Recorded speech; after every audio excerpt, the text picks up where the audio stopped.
Hello students, आज हम बात करेंगे फिगर ऑफ स्पीच की। हमारा पहला फिगर ऑफ स्पीच है एलिट्रेशन। एलिट्रेशन क्या होता है?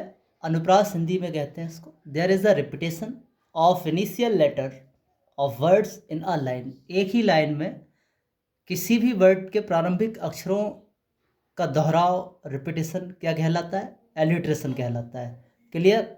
एक एग्जाम्पल हम लिख रहे हैं, a strong man struggling with the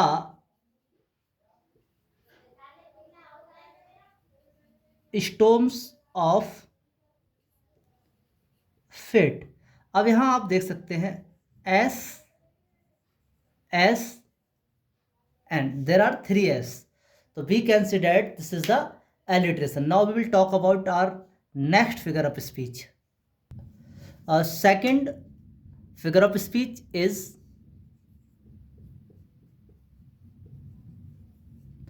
irony. Okay, what is irony? Then irony के बारे में हम जानेंगे। Difference between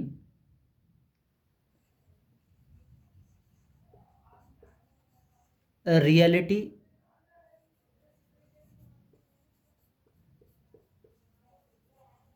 and appearance creates irony. Clear? क्या कह रहा है कि रियलिटी और अपीयरेंस में डिफरेंस पैदा करता है, क्रिएट्स करता है एक आयरनी को। एक एग्जांपल है, जूलियस सीजर प्ले शेक्सपियर ने लिखा है, उसकी कुछ लाइनें हैं कि yet Brutus yet Brutus says he was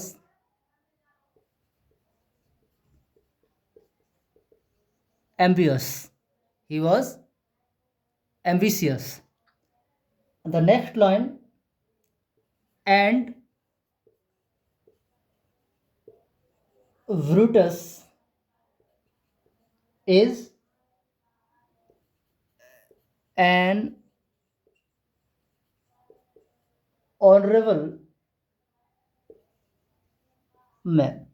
अब ये लाइन देखिए, अब यहाँ पे क्या कहा गया है? ब्रूटस को एम्बिशियस माना गया है, महत्वाकांक्षी माना गया है, यानी कि जिसमें कुछ चीज़ पाने की बहुत ज़्यादा ओवरहेलमिंग डिज़ायर हो, एम्बिशियस हो, लेकिन उसको ऑनरेबल कहा गया है। एक लालची व्यक्ति कभी सम्मानित नहीं हो सकता। ये विडंबना है, ये आयरनी है, ठीक है ना? एक्चुअल मीनिंग से अलग दिखाया गया है। Clear? Now we will talk about our next figure of speech. Our next figure of speech is metonymy. Third one is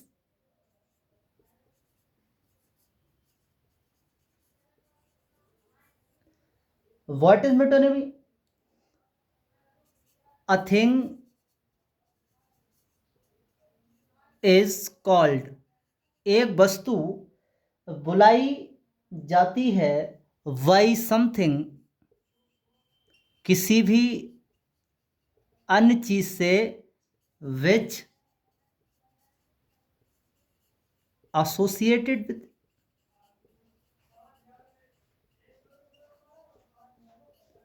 कोई चीज अपने आप से जुड़ी हुई दूसरी चीज से बुलाई जाती है तो मेटोनिमी कहलाई जाती है। यानी कि उसको बताया तो कुछ और जाता है, लेकिन एक्चुअल में होता कुछ और है। जैसे आप एग्जाम्पल देख सकते हैं कि I was reading Shakespeare.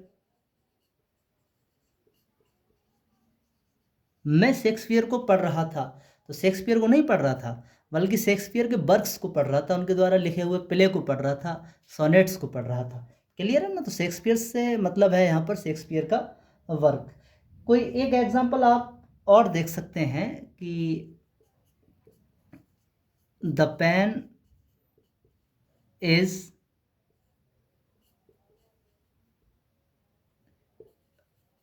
माइटर than the sword। एक पेन एक तलवार से अधिक शक्तिशाली होता है। तो फिजिकली तो ये शक्तिशाली नहीं होगा, लेकिन पेन की जो लेखनी है शब्द हैं वो तलवार से ज़्यादा घाव करते हैं, इसका मतलब ये था। ठीक है ना। Now we will talk about our next figure of speech. Our next figure of speech is synecdoche. What?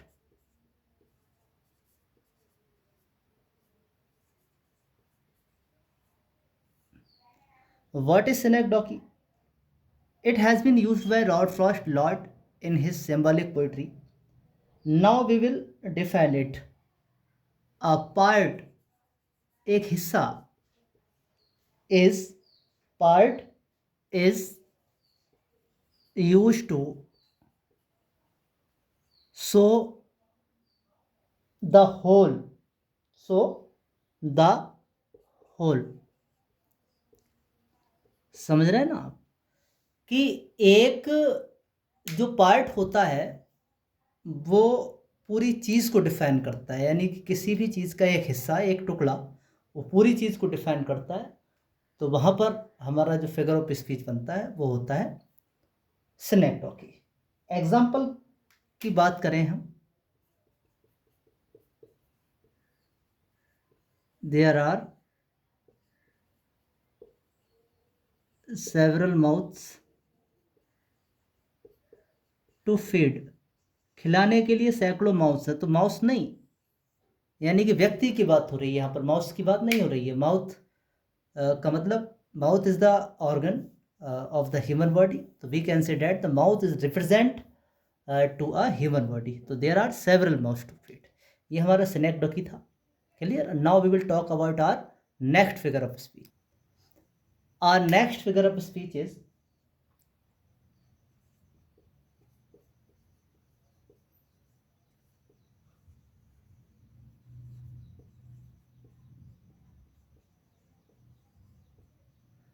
transfer epithet. What is transferred epithet? The epithet is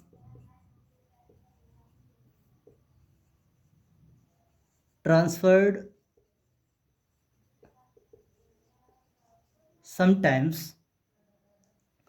An epithet is transferred sometimes from a person to a thing. एक व्यक्ति से किसी वस्तु पर transfer कर दिया जाता है तो वो ट्रांसफर्ड एपिथेट कहलाता है। जैसे मैं आपको एक एग्जांपल की बात करूं, 12th क्लास की एक पोएम है आंट जेनिफर्स टाइगर, उसमें एक सेंटेंस दिया गया है, वहाँ पर एक वर्ड है टेरिफाइड हैंड्स। तो डरे हुए हाथ नहीं, बल्कि व्यक्ति डरा हुआ होता है, तो यहाँ पर हैंड्स की बात की गई है, यानी हैंड्स पर ट्रांसफ़र कर दिया गया है जो एडजेक्टिव है। या फिर एक एग्जांपल और है कि ही हैज़ पास्ट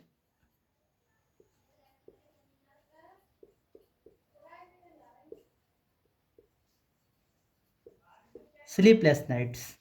तो वह उनींदी रातें गुजार रहा है, तो रातें उनींदी नहीं होती हैं, व्यक्ति उनींदा होता है, यानी व्यक्ति को नींद नहीं आ रही है। रातों पर इसको ट्रांसफ़र कर दिया गया है स्लीप लेस को, लेकिन एक्चुअल में ये किसका था?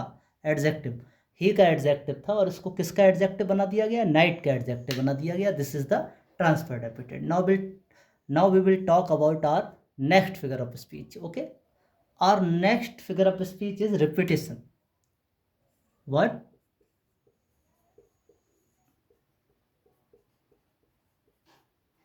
repetition. Words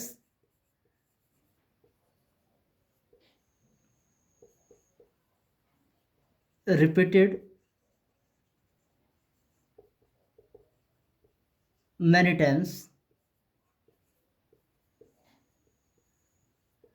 in a line. अगर वर्ड्स कई बार रिपीट किए गए हैं एक लाइन में तो हम इसको कह सकते हैं, ये क्या था? फिगर ऑफ स्पीच था जिसका नाम है रिपीटेशन। ओके ना? तो रिपीटेशन का हमारा ये था, कोई एक एग्जांपल आप रिपीटेशन का देख सकते हैं।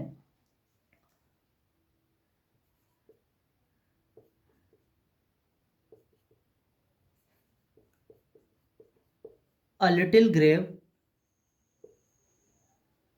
a little grave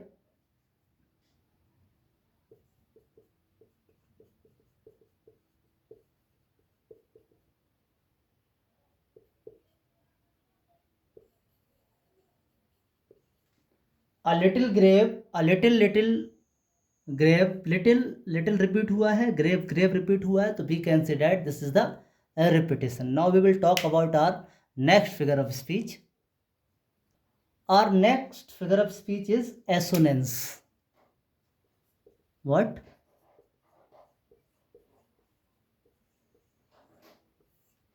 assonance actual में होता क्या है? ये होता है vowel sounds are repeated. Okay, vowel sounds are repeated in a line. एक लाइन में वॉवेल साउंड का रिपीटेशन क्या कहलाता है? एसोनेंस कहलाता है. जैसे एक एग्जांपल देखें आप, dear, come near and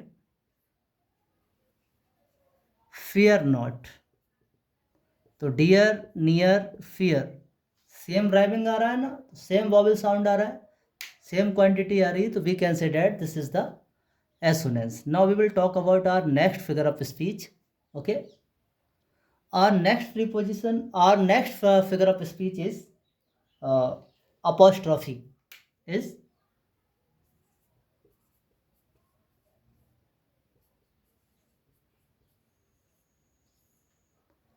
okay. होता क्या है? Dad and absent things are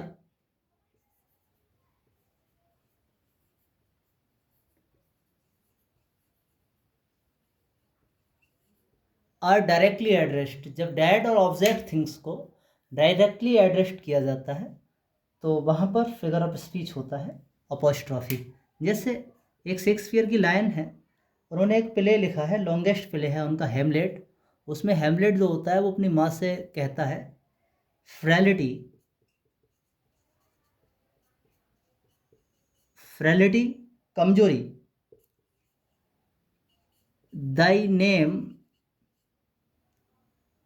is women. कमजोरी, तेरा नाम ही औरत है.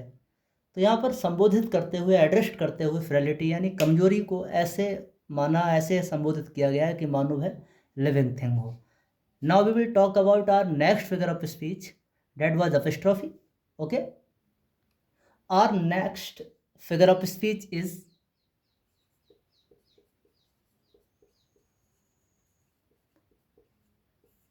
Hyperbole.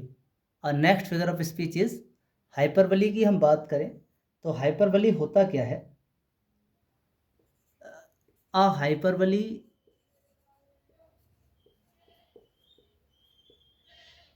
Is N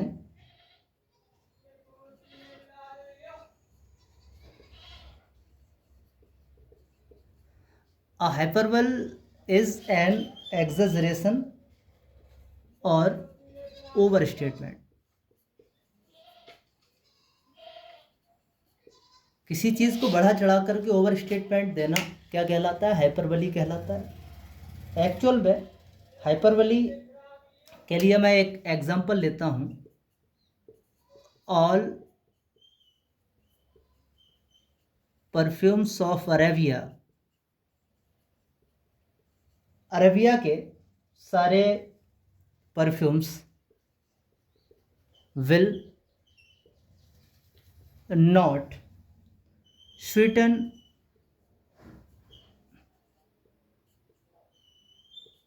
this little hand. यानी कि कहा जा रहा है इन छोटे हाथों से ज़्यादा मीठे प्यारे नहीं होंगे, सुगंधित नहीं होंगे अरबिया के परफ्यूम्स भी, ठीक है ना। कितनी बात को बढ़ा चढ़ा करके रिप्रेजेंट किया गया है। That was the hyperbole. Now we will talk about our next figure of speech. Our next figure of speech is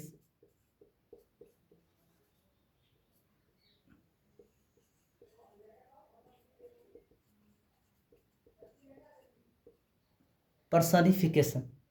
personification के बारे में बात करेंगे हम। ठीक जैसे मान लो inanimate objects and abstract ideas। क्या हो गया? inanimate objects and abstract ideas are thought of as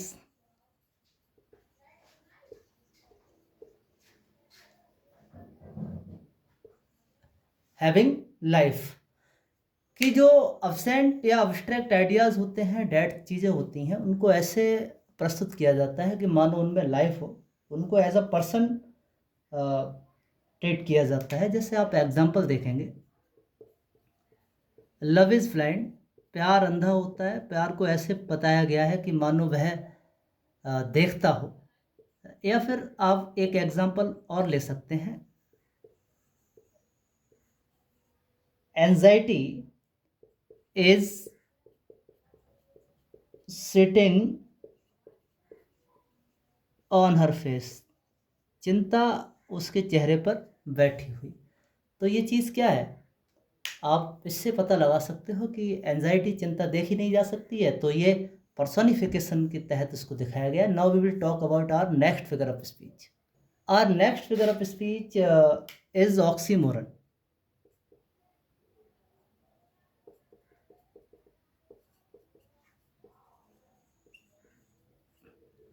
oxymoron के बारे में हम बात करेंगे। ऑक्सीमोरन एक्चुअल में होता क्या है? To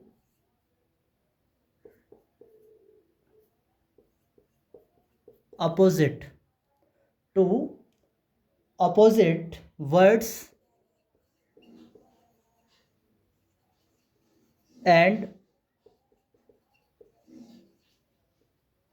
ideas। two opposite words and ideas are together। साथ साथ हों, दो अपोजिट वर्ड हों या फिर दो आइडियाज़ हों अपोजिट, ये साथ साथ दे रखे हों एक ही लाइन में, तो इसका मतलब होता है ये ऑक्सीमोरन है। Example, this is an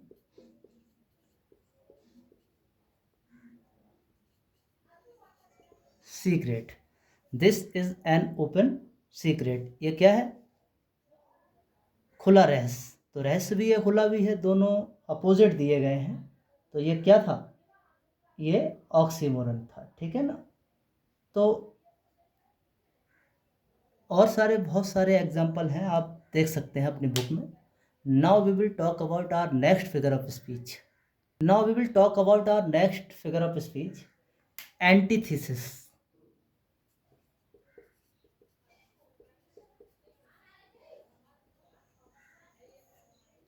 Antithesis.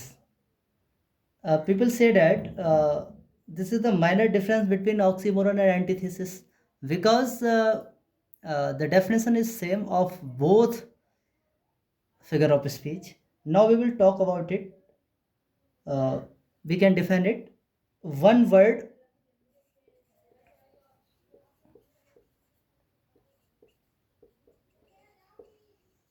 or idea. One word or idea is set against the other। एक वर्ड या और आइडिया दूसरे के अगेंस्ट होता है। अगेंस्ट का मतलब अपोजिट, जैसे आपने पढ़ा फिगर ऑफ स्पीच ऑक्सीमोरन में। तो लेकिन यहाँ पर कुछ अलग चीज़ है, ठीक है ना। जैसे एग्जांपल देखें आप, टू एयर इज ह्यूमन, त्रुटि करना मनुष्य का काम है, ठीक। टू फॉरगिव डिवाइन, और क्षमा दैवीय है, यानी कि ईश्वर के हाथ में। तो दोनों विचार अलग हैं, एक जगह क्षमा, एक जगह गलती।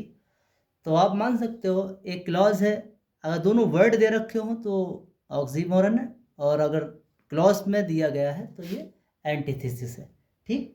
Now we will talk about our next figure of speech. Our next figure of speech is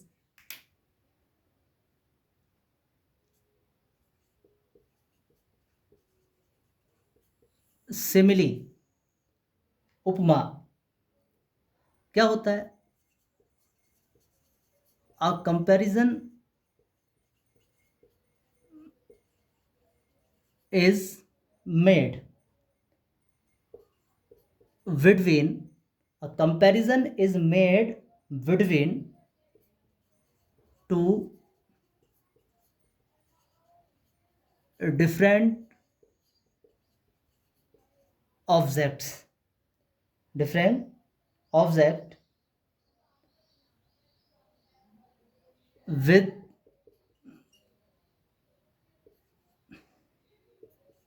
the words like, so and as। Like so as word से कंपैरिजन की जाती है तो हम कहते हैं ये सिमिली होता है, ठीक। एग्जाम्पल आप देख सकते हैं, कोई भी एक एग्जाम्पल ले लो कि दाई सोल, मिल्टन ने कहा है शेक्सपियर के लिए, thy soul was like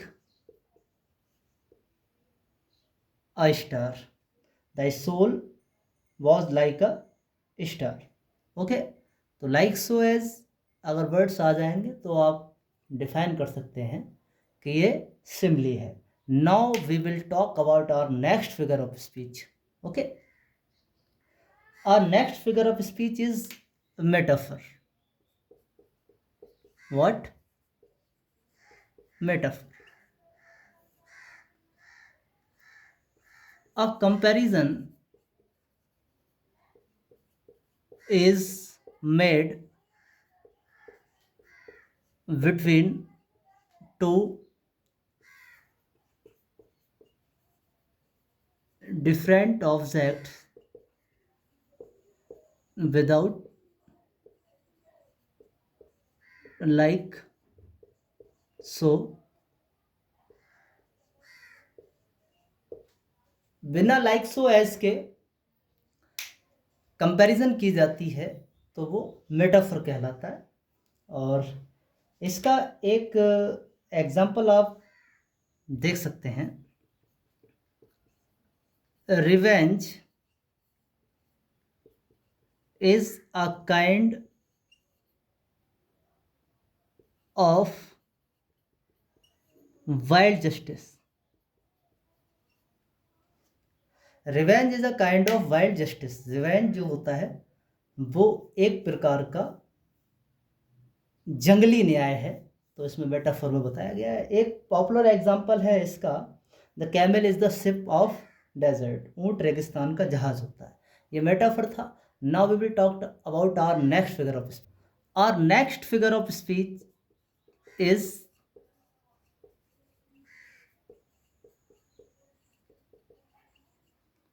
ओनोमेटोपोइया। Onomatopoeia actual में होता क्या है?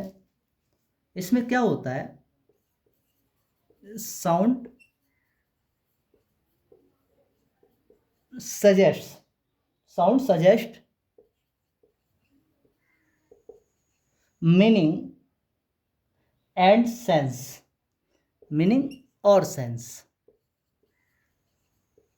यहाँ पर साउंड सजेस्ट करता है मीनिंग और सेंस को, तो यहाँ पर साउंड की वैल्यू हो जाती है, साउंड के बेस पर ही इसको बनाया जाता है। थॉमस ग्रे की एक पोएम थी, an elegy written in the country churchyard, उसकी पहली लाइन है, मुझे याद आ रही है। पहली लाइन में थॉमस ग्रे कहते हैं, the curfew tolls the knell the curfew tolls the knell of parting day. इसमें कहा है कि चर्च की बजती हुई घंटियां दिन की समाप्ति की घोषणा करती हैं। तो यहाँ पर चर्च की बजती हुई घंटियां कर्फ्यू टोल्स इसको कहा गया है। तो साउंड था घंटियों का, तो we can say that is the figure of speech onomatopoeia. Today we have known about 15 figure of speech that were involved our syllabus. Now we will talk about some poetic devices, some important poetic devices. Okay, let's start it. Now we will talk about our next poetic device.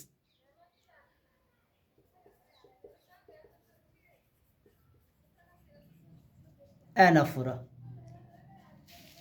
What is poetic device anaphora? Two and more lines start with same words. दो या दो से अधिक लाइनें एक ही word से start हैं। जैसे आप मान सकते हो, एक हमारी लाइन स्टार्ट थी एंड से, फर्स्ट लाइन, दूसरी थी एंड से। तो यहाँ पर क्या बन गया? एनाफोरा बन गया, जब एक ही वर्ड से हमारी चीज़ें शुरू हो जाती हैं। क्लियर है ना? तो इसको हम क्या कहेंगे? एनाफोरा कहेंगे। Now we will talk about our next figure of speech. Our next figure of speech is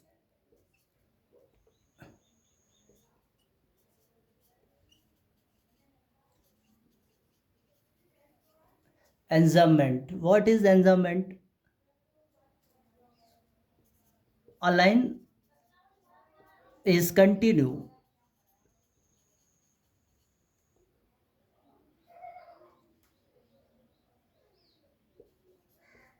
up to next line without any punctuation mark. CBSE 10th में पूछा जाने वाला सबसे ज़्यादा बड़ा एंजाममेंट होता है, यानी कि एक लाइन कंटिन्यू है, अगली लाइन तक आगे तक जा सकती है, पूरे स्टैंजा में जा सकती है, इसमें कोई भी पंक्चुएशन मार्क नहीं आता है। तो आप देख लेना, अगर पंक्चुएशन मार्क नहीं आया है तो आप कह सकते हो कि ये क्या है? ये एंजाममेंट है। Now we will talk about our next figure of speech, you can say that poetic device, fable. Fable क्या होता है? फेबल और बैलेड में अंतर पूछा जाता है, ठीक है ना? आपके 10th क्लास में the tale of custard the dragon एक पोएम दे रखी है, उसमें पूछा जाएगा ये फेबल है या फिर बैलेड है। तो फेबल होता क्या है? फेबल होता है, it is a short narrative. ये एक शॉर्ट नैरेटिव होता है विच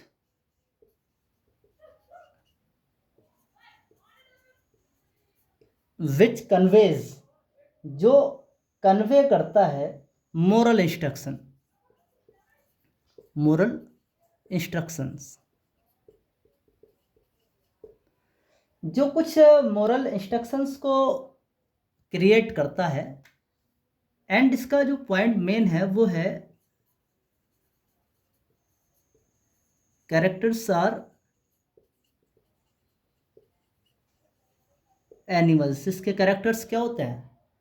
एक ऐसी नैरेटिव पोइट्री जिसमें एनिमल्स कैरेक्टर हैं और कोई मोरल इंस्ट्रक्शन दिया जा रहा है, तो ये क्या कहलाएगा? फेबल कहलाएगा। जैसे जॉर्ज ऑरवेल की एक बहुत अच्छी है एनिमल फार्म, इसको आप गूगल करेंगे या पढ़ेंगे तो आप जानेंगे राइटर कौन थे।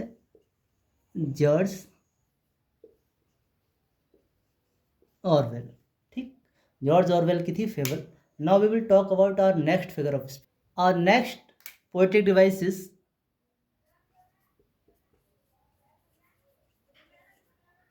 वैलिड। एक्चुअल में वैलिड होता क्या है? अ वैलिड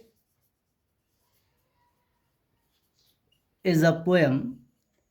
एक बैलेड एक पोएम होती है जिसमें एक स्टोरी होती है विद अ स्टोरी। यानी कि a ballad is a poem with a story. एक बैलेड में, एक कविता में स्टोरी कही जाती है, और ये फोक, इट इज फोक। क्या होता है? ये फोक होता है, लोक भाषा का आंचलिक गीत या कविता होती है जिसमें बहादुरों के किस्से, कहानियां बताई जाती हैं। 10th क्लास में आप देखेंगे, एग्जाम्पल है the tale of custard the dragon. Custard the dragon, ये इसका फाइन एग्जाम्पल है। एक एग्जाम्पल ऑफ है 9th क्लास का, अ लेजेंड ऑफ नॉर्थलैंड्स। ठीक है ना? इसमें सॉन्ट्स एक ओल्ड वुमेन की, एक लिटिल वुमेन की और सेंट पीटर की कहानी है। ठीक है ना? तो ये वैलेट के रूप में आते हैं। तो ये हमारे आज के पोएटिक डिवाइस और फिगर ऑफ स्पीच थे। इससे सब आपका क्लियर हो जाएगा। इसको आप एक बार पढ़ लें, पूरा सीबीएसई में पूछा जाने वाला मटेरियल इसमें आ गया है। ठीक है ना? आप चैनल को थोड़ा सब्सक्राइब करिए, शेयर करिए, ज़्यादा से ज़्यादा लोगों तक ये बात पहुँचे। धन्यवाद।